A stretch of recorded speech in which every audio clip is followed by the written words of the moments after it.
La révolution et le réveil de l'Évangile. La révolution et le réveil de l'Évangile, c'est une émission du pasteur Séraphin Assoba. Tu as trop couru derrière les pasteurs. Tu t'es beaucoup dérangé à poursuivre l'homme. La Bible dit, heureux ceux qui ont le cœur pur, car ils verront Dieu. Nous devons faire connaître aux fidèles que l'âme de l'homme est immortelle. Mais il peut passer son éternité ou en enfer ou au paradis avec Jésus. Bien-aimé, ça c'est le message dont l'Église a besoin. L'Église a besoin du réveil. Et par son émission, Dieu vous réveille. La révolution et le réveil de l'Évangile, c'est tous les mercredis à 21h et les dimanches à 17h30 sur la télé évangélique. La révolution et le réveil de l'Évangile, prenez le rendez-vous.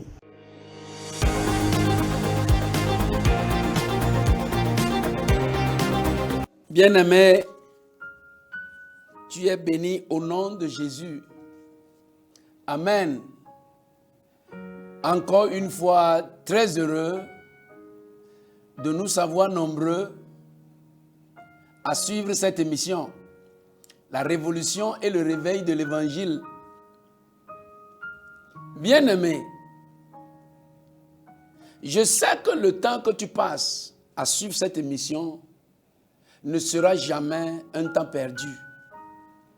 Le Dieu que nous servons, le Dieu que tu aimes tant, jusqu'à sacrifier des minutes, des heures à suivre cette émission, ce Dieu-là ne doit rien à personne. Il te récompensera au nom de Jésus. Pas seulement en heure, il te récompensera en gloire. Il te récompensera en honneur. Il te récompensera en richesse. Il te récompensera en santé. Il te récompensera en élévation. Au nom puissant de Jésus. Toutes les fois que tu suis cette émission et tu suis avec attention cette émission, au nom puissant de Jésus, toutes les situations malheureuses qui entourent ta vie se dissiperont. Au nom puissant de Jésus. Amen. Bien-aimés, aujourd'hui, nous avons un thème devant nous qui va faire beaucoup de volume. Nous allons commencer aujourd'hui par le numéro 1 que j'ai intitulé La dîme et les dîmes. La dîme et les dîmes. Ou encore le pourcentage et les pourcentages. Ou encore le 10% et les 10%. Dans Genèse chapitre 14, Genèse chapitre 14, si je lis le verset 20, la Bible dit « Béni soit le Très-Haut qui a livré tes ennemis entre tes mains. » Et Abraham lui donna la dîme de tout. Je relis. « Béni soit le Très-Haut qui a livré tes ennemis entre tes mains. » Et Abraham lui donna la dîme de tout. Je vais lire aussi un autre passage bien connu de tous. Malachie chapitre 3. Je vais lire le verset 10. Malachie chapitre 3. Verset 10. Apportez à la maison du trésor toutes les dîmes. Apportez à la maison du trésor toutes les dîmes, afin qu'il y ait de la nourriture dans ma maison. Mettez-moi de la sorte à l'épreuve, dit l'Éternel des armées. Et vous verrez si je n'ouvre pas pour vous les écluses des cieux, si je ne répande pas sur vous la bénédiction en abondance. Amen. Bien-aimé, notre objectif, c'est de suivre les modifications de la dîme. les modifications que la dîme a subies. Et de deux, notre objectif est de comprendre les dîmes. 1. Les modifications que la dîme a subies. Et 2. Comprendre les dîmes.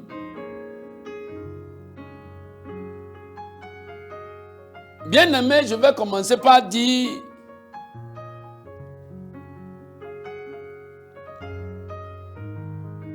que ce sujet est le sujet le plus controversé de notre foi. C'est le sujet le plus controversé de nos jours. Et personne ne veut s'aventurer à aller sur ce terrain. Amen. Mais c'est clair, bien-aimé, lorsque nous parcourons les Écritures, qu'il y a une différence entre le 10% et les 10%, entre le pourcentage et les pourcentages, c'est-à-dire entre la dîme et les dîmes. Comme je le disais, c'est un sujet qui tend les nerfs. C'est un sujet qui tend les nerfs, qui fait rougir. Première raison, parce qu'il s'agit de l'argent. La première raison pour laquelle ce sujet attire toutes les attentions. On veut savoir, on ne veut pas savoir. On veut dire ce qui est vrai, on ne veut pas dire ce qui est vrai parce que ça concerne l'argent. Et vous savez, on a dit que l'argent est le nerf de la guerre. Alléluia. C'est comme s'il n'y a pas une explication réelle. Il n'y a pas une explication vraie. Il n'y a pas une explication remplie. Il n'y a pas un enseignement concret en ce qui concerne ce sujet. Et parfois, on a tendance même à dire que sur ce sujet, la Bible même n'est pas claire. Ce qui fait que de nos jours, chacun essaye de l'expliquer, de pratiquer cela à sa manière.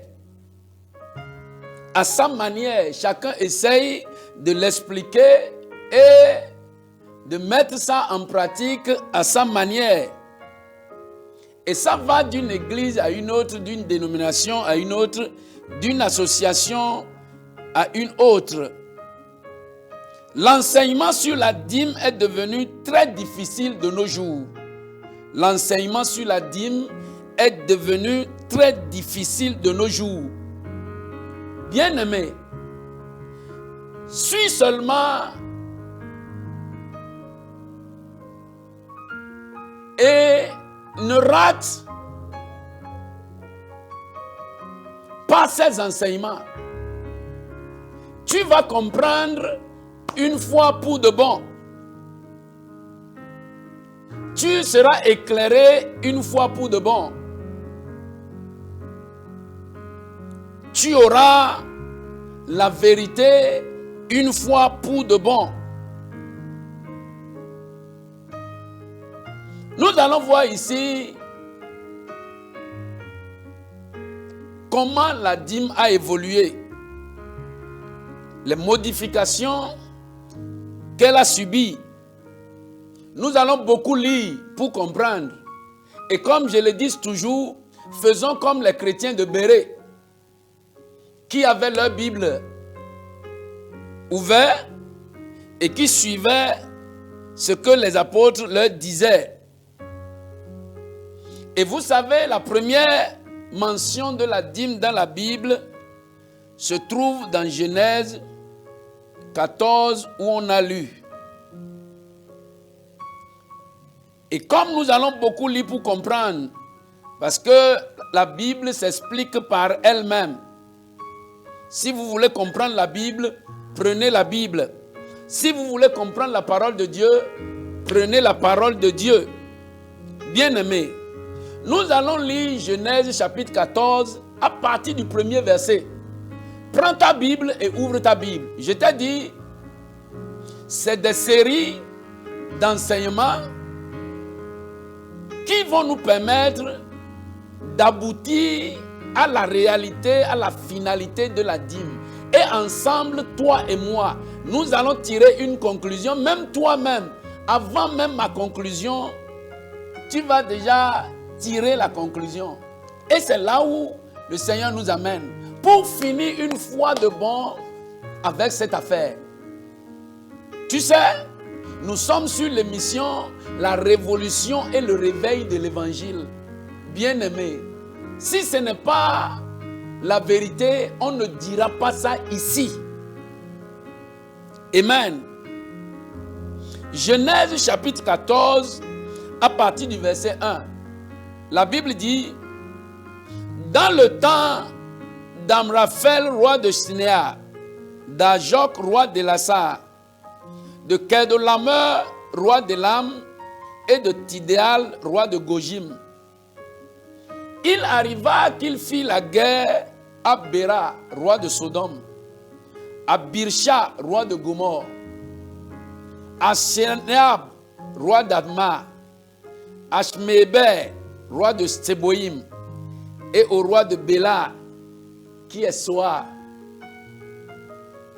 Tu sais, ces noms-là ne sont pas d'ici. Ces derniers s'assemblaient tous dans la vallée de Sidim, qui est la mer Salée. Pendant 12 ans, ils avaient été soumis à Kedolamer et la 13e année, ils s'étaient révoltés. Mais la 14e année, Kedolamer et les rois qui étaient avec lui se mit en marche et il bâtit les Réphaïm à Ashtaroth, Karnaïm, les Zouzim, à Hama, à Ham, les Émim, à Chavé, Kijatim, et les Horiens dans leur montagne de Séir jusqu'aux chaînes de Paran qui est près du désert. Puis ils s'en retournaient, vinrent à En-Mishpa, qui est Kadès, et bâtit les Amalécites sur leur territoire, ainsi que les Amoréens établis à Astason, Tamar. Alors s'avançait le roi de Sodome, le roi de Gomorre, le roi d'Adma, le roi de Séboïm et le roi de Béla, qui est Soar, et ils se rangeaient en bataille contre eux dans la vallée de Sidim. Contre Kedolamer, roi d'Elam, Tidal, roi de Gojim, Amraphel, roi de Sinéar, et Ajok, roi de Lazar, 4 rois contre 5. La vallée de Sidim était couverte de pluie, de bitume. Le roi de Sodome et celui de Gomorre prit la fuite et y tombèrent. Le reste s'enfuit vers la montagne. Les vainqueurs enlevaient toutes les richesses de Sodome et de Gomorre et toutes leurs provisions et s'en allèrent. Ils enlevaient aussi avec ses biens Lot, fils du frère d'Abraham, qui demeurait à Sodome, et ils s'en allèrent. Un fuyard vint l'annoncer à Abraham l'Hébreu. Celui-ci habitait parmi les chaînes de Mamré, l'Amoréen, frère d'Escol et frère d'Aner, qui avait fait alliance avec Abraham. Dès qu'Abraham eut appris que son frère avait été prisonnier, il arma 318 de ses plus braves serviteurs nés dans sa maison et il poursuivit les rois jusqu'à Dan. Il divisa sa troupe pour les attaquer de nuit. Lui et ses serviteurs, il les battit et les poursuivit jusqu'à Shoba, qui est à la gauche de Damas. Il ramena toutes les richesses, il ramena aussi Lot, son frère, avec ses biens, ainsi que les femmes et le peuple. Après qu'Abraham fut revenu vainqueur de Kedolamer et des rois qui étaient avec lui, le roi de Sodome sortit à sa rencontre dans la vallée de Chavé, qui est la vallée du roi. Melchisedec, roi de Salem, fit apporter du pain et du vin. Il était sacrificateur du Très-Haut. Il bénit Abraham et dit: béni soit Abraham par le Dieu Très-Haut, maître du ciel et de la terre. Béni soit le Dieu Très-Haut qui a livré tes ennemis entre tes mains. Et Abraham lui donna la dîme de tout. Le roi de Sodome dit à Abraham: donne-moi les prisonniers, les personnes, et prends pour toi les richesses. Abraham répondit au roi de Sodome: je lève la main vers l'Éternel, le Dieu Très-Haut, maître du ciel et de la terre. Je ne prendrai rien de tout ce qui est à toi, pas même un fil, ni un cordon de soulier, afin que tu ne dises pas: j'ai enrichi Abraham, rien pour moi. Rien pour moi. Alléluia. Bien-aimé, la première chose que je m'en vais relever ici, c'est que Abraham a donné la dîme. Abraham n'a pas donné la dîme. Ça, ce n'est pas le problème. Mais en lisant, quelqu'un va poser la question: de qui s'agit-il? Est-ce qu'il s'agit d'Abraham ou d'Abraham? C'est Abraham qui a donné la dîme. Alléluia.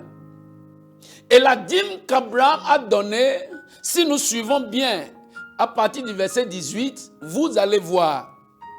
La Bible dit au verset 18, il dit: Melchisedec, roi de Salem, fit apporter du pain et du vin.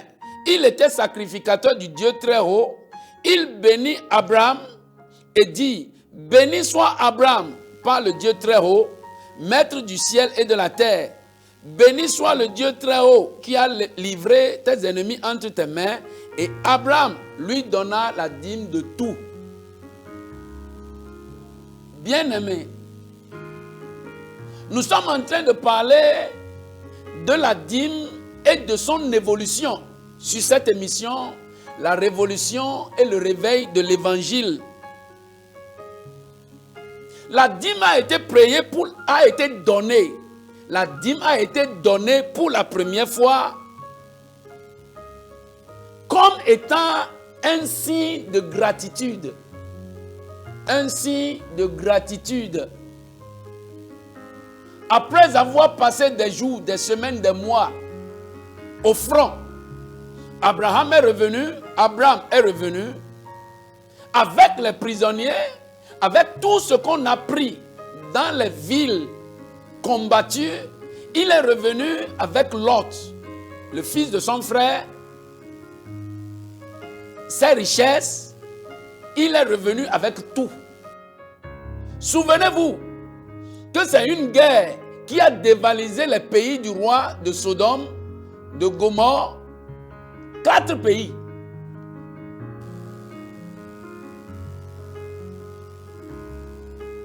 Et ces rois-là, le roi de Sodome et de Gomorrhe, le roi de Salem, Melchisedec, comme ils ont appris que le brave est revenu et tout ce qu'on nous a pris, il les a ramenés, qu'est-ce que nous allons lui donner en retour?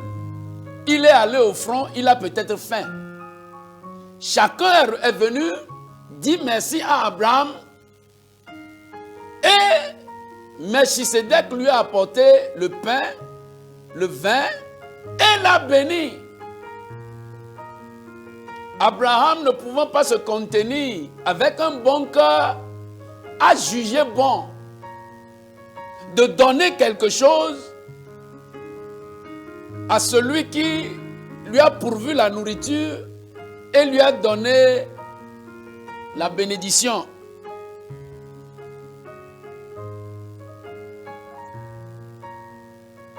Abraham donc a donné la dîme en signe de gratitude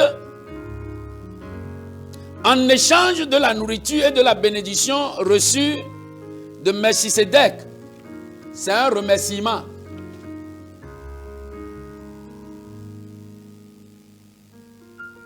Nous avons vu le père de notre foi, Abraham.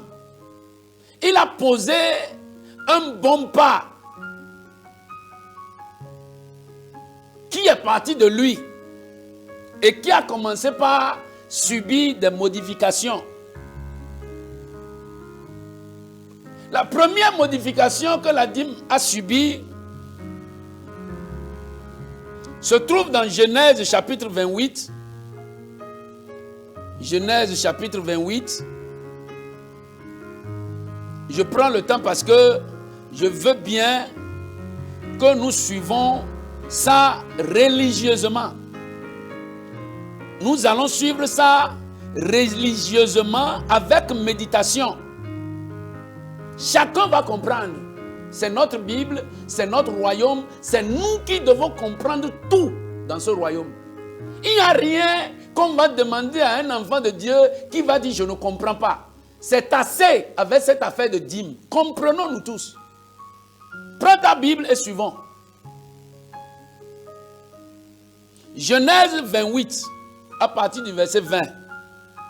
Jacob fit un vœu en disant « Si Dieu est avec moi et me garde pendant ce voyage que je fais, s'il me donne du pain à manger et des habits pour me vêtir, et si je retourne en paix à la maison de mon père, alors l'Éternel sera mon Dieu. Cette pierre que j'ai dressée pour monument sera la maison de Dieu, et je te donnerai la dîme de tout ce que tu me donneras. » Bien-aimés, relisons à partir du verset 20. La Bible dit, Jacob fit un vœu en disant, « Si Dieu est avec moi et me garde pendant ce voyage que je fais, s'il me donne du pain à manger et des habits pour me vêtir, et si je retourne en paix à la maison de mon père, alors l'Éternel sera mon Dieu. Cette pierre que j'ai dressée pour monument sera la maison de Dieu, et je te donnerai la dîme de tout ce que tu me donneras. Je te donnerai la dîme de tout ce que tu me donneras. » Bien-aimé, ici Jacob a fait un vœu. Il a fait un vœu. Si tu lis tout le chapitre, et je t'invite à le faire, lis tout le chapitre 28. Si tu lis tout le chapitre, tu vas comprendre encore. Ici, Jacob a fait un vœu de préservation avec la dîme. Il n'a pas donné. C'est un vœu. Il n'a pas donné. Il a fait un vœu. Et le vœu ici, c'est un vœu de préservation. Donc, la dîme qui a commencé par Abraham, comme un signe de gratitude. Quelqu'un m'a donné, moi aussi je vais lui donner. Entre personnes. Il m'a fait du bien, je vais lui faire du bien. Au temps de Jacob, la dîme a été mentionnée comme un vœu pour la préservation. Seigneur, si tu me préserves, si tu me donnes du pain, si tu m'habilles, si je ne suis pas attaqué, si je ne meurs pas, et si je reviens encore ici, là où j'ai posé cette pierre, qui est devenue un monument, ici, je vais te donner la dîme de tout ce que tu me donneras. La dîme de tout ce que tu me donneras. Bien-aimés, si nous suivons pas à pas ce que nous disons, ce que la Bible est en train de nous dire, les révélations que nous sommes en train de découvrir, que nous allons découvrir, bien-aimés, l'ignorance, ton ignorance par rapport à la dîme va mourir à jamais. Tes doutes, tes questionnements, tout ce qui passe dans ta tête quand on parle de dîme ou de comment je vais faire, est-ce que j'ai péché, je n'ai pas donné, j'ai donné, ça va finir avec ces enseignements au nom puissant de Jésus. Bien-aimé, Jacob a dit, Dieu, si tu me donnes à manger, si tu me protèges, et que je revienne encore ici, sans être malade, malheureux, si je ne meurs pas, ce monument que j'ai dressé ici sera ta maison, et ici, je vais donner la dîme de tout ce que tu me donneras. Là, Jacob n'avait pas donné la dîme. On verra dans la suite s'il a donné, finalement, s'il est revenu, s'il a donné. Mais ici, c'est un vœu de préservation. Il n'a pas donné ça aux Lévites, il n'a pas donné ça aux sacrificateurs, il n'a pas donné ça à personne. C'est entre lui et Dieu et personne n'était là.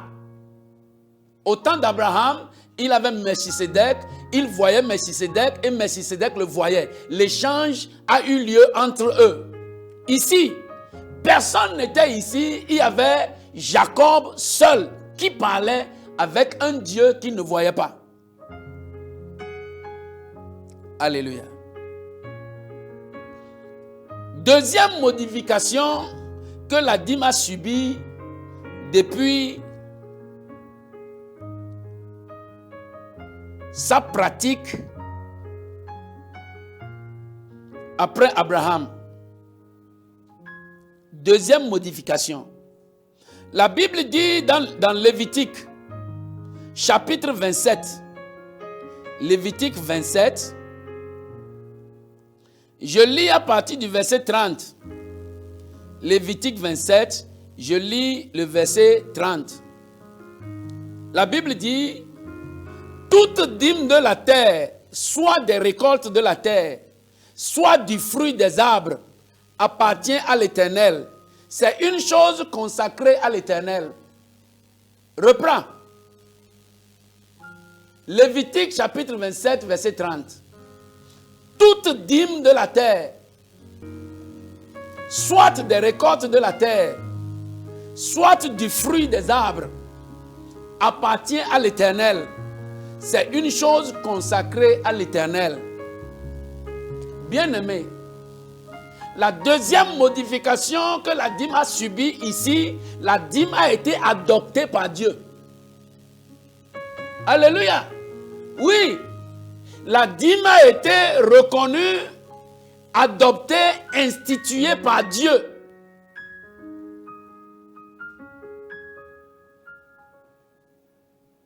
Alléluia.